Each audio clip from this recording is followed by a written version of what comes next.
Whoa, what's that high in the sky? It's a bird, it's a plane. Nah, it's literally just gas prices. What up, world? Miles Best here, journalist, host of Above the Noise. And in our last video, we talked about inflation and some of the reasons why everything is so dang expensive. Oh, hey, look, it's me. It's a nice shirt you got there, Miles. So today, we're doing a follow-up to that video and asking, what can we do about inflation? So first, a quick recap on what inflation is. It's basically just the increase in the cost of a bunch of different goods and services over time, like gas, food, cars, clothes, rent, healthcare, you name it. And the Federal Reserve, the granddaddy of all the other banks, tries to set policies that keep inflation at around 2% each year. But as of April of 2022, inflation is running at about 8.3%. That's a big difference. This basically means that stuff on average costs 8.3% more than it did the same time last year. And there's a lot of debate about all the different things that are causing this. But in general, economists typically agree that these two things played a role. Number one, the pandemic. Long story short, places shut down, workers couldn't go to work. Companies aren't able to make and ship enough stuff that people want to buy. So supply is low and demand is up. And spoiler alert, this is all still happening. And number two, fossil fuels. We rely a ton on fossil fuels, so we're at the mercy of the global oil market, which goes up and down a lot, and it's something that we don't have a ton of control over. And the war in the Ukraine is driving prices up even more at the moment. And then there's even more debate on how much these two things contribute to inflation. Number one, big evil corporations. In markets where there's just a few mega corporations, those companies can raise prices without fear of competitors undermining them. And they're seeing record profits. And number two, COVID stimulus.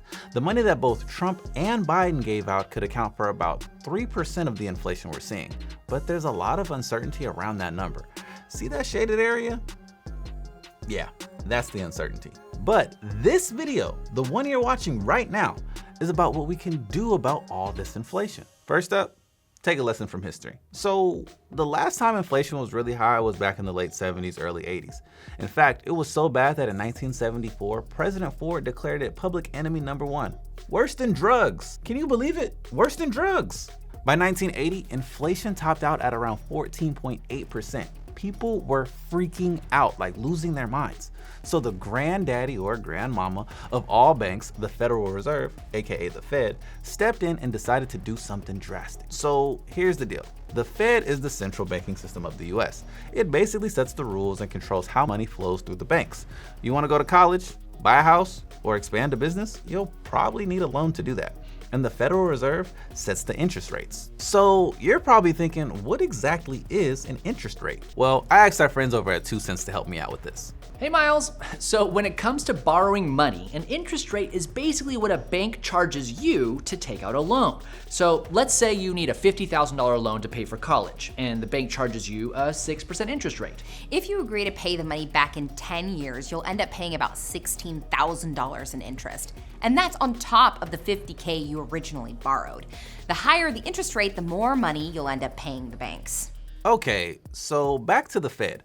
This dude, Paul Volcker, became the head of the Federal Reserve in 1979. And he was basically like, look, inflation is so high because there's too much money floating around. So I'm going to make it a lot harder for people to access all this money. And he did that by increasing interest rates. By a lot. We're talking like 20%.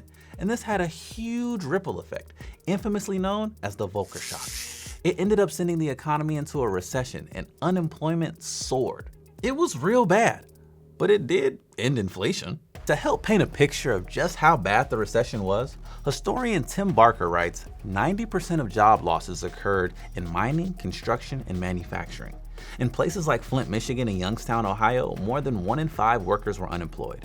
In the areas around Pittsburgh, suicide rates and alcoholism soared while residents competed for spots in homeless shelters. And the recession also hit Black Americans particularly hard, resulting in unemployment rates close to 20% when overall unemployment hovered at around 8 to 10% during the early 80s. But the Volcker shock got inflation under control and eventually the economy recovered. What happened during that period that caused inflation to stabilize? There's two theories. One is that, we had a lot of unemployment that caused a recession. People stopped spending as much money and that allowed inflation to come down. That's Damon Jones, an economist and professor at the University of Chicago. The other thing that people say is it sent a strong signal to show to everyone that if inflation gets out of control, we will raise interest rates, even though it's going to be painful. After that, inflation came down and inflation was steady at around 2%. So back to today. The Federal Reserve has already started raising interest rates a little. I'm talking in March of 2022, it raised it 1/4 of a percentage point. In May, it raised it another 1/2 of a percentage point. There's predictions that the Fed will likely increase it to 2.9% by early 2023. That's a lot lower than the 20% Volcker raised it to. But these increases are designed to control inflation by basically doing two things. One, cooling the economy. And two, easing people's fears about out of control inflation. You see, fear of inflation can actually drive inflation. If you're a business and you're thinking inflation is going to go up, the materials I buy are going to be higher, I need to raise my prices to cover that. But it's a delicate balancing act of not cooling the economy off too much that it'll lead to job loss or recession. But not everyone agrees that raising interest rates is the way to go, and some experts argue that doing so might actually make things worse. For example, if businesses are already having a hard time producing stuff, raising interest rates can make it just that much harder for them to invest in the things that they need in order to make more stuff. Now, one strategy that's pretty controversial among mainstream economists is to institute price controls. Some are arguing that strategic and targeted price controls could help fight inflation by limiting just how much a company can raise their prices. Just look at Arizona iced tea. That stuff's been 99 cents for 30 years. That's kind of like a self-imposed price control. How do they do it? The company makes less money. In the words of the founder and chairman of the company, "I'm committed to a 99-cent price. When things go against you, you tighten your belt. Consumers don't need another price increase from a guy like me." And that guy is worth $4.3 billion. I've definitely contributed to that money with my Arizona purchases. And then there are also some longer term solutions experts argue could help inflation. One is ending our dependence on fossil fuels. It's good, I think, to shift to more green sources or renewable sources of energy anyway.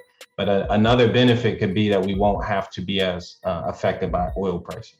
Green and renewable energy, on the other hand, is way more stable. Another thing that could help with inflation is to address bottlenecks in the supply chain. This could mean investing in more manufacturing here in the good old USA. There's also a shortage of housing that's driving rental prices up, and those increases contribute to inflation too. Experts at the Roosevelt Institute argue if you really want to help families out, address their biggest line item in their budget, rent. So adopt policies that'll increase affordable housing. We have a lot of places with exclusionary zoning. They don't let certain types of housing be built. And that causes prices to go up for housing and rent. And I'll leave you with one final long-term solution, and that's enforcing antitrust laws and breaking up monopolies. Making sure that we don't have markets dominated by just one big player can help to keep prices low as well by making sure that they aren't raising prices unnecessarily or lowering the wage that they pay to their workers. In our last video, we talked about how 4 big companies control 82% of the beef packing industry. You want another example? Grain production. 4 companies control 90% of the market there. And according to an investigation by The Guardian, one of those companies saw profits increase by 55%, and another company saw profits grow by $280 million. That's a lot of bread. So, in conclusion, increasing interest rates can provide more immediate control to rising inflation. But there is a trade-off. It's designed to cool the economy, which can hurt people in the short term. And those other solutions I talked about take a long time to implement and see the effects from. So is there anything us ordinary folks can do about this? I think it's important for young people to know that they do have a voice that needs to be heard. Even if you're too young or not allowed to vote, there are other ways to stay engaged. But now, I want to hear from you. What do you think about how we should fight inflation? Let us know in the comments below. And if you didn't catch part 1 about all the causes of the current inflation, be sure to jump on that. As always, I'm your host, Miles Best. Peace out. Oh yeah, and shout out to our friends over at 2 Cents for helping us out. Check out their channel, they're dope. Till next time, bye.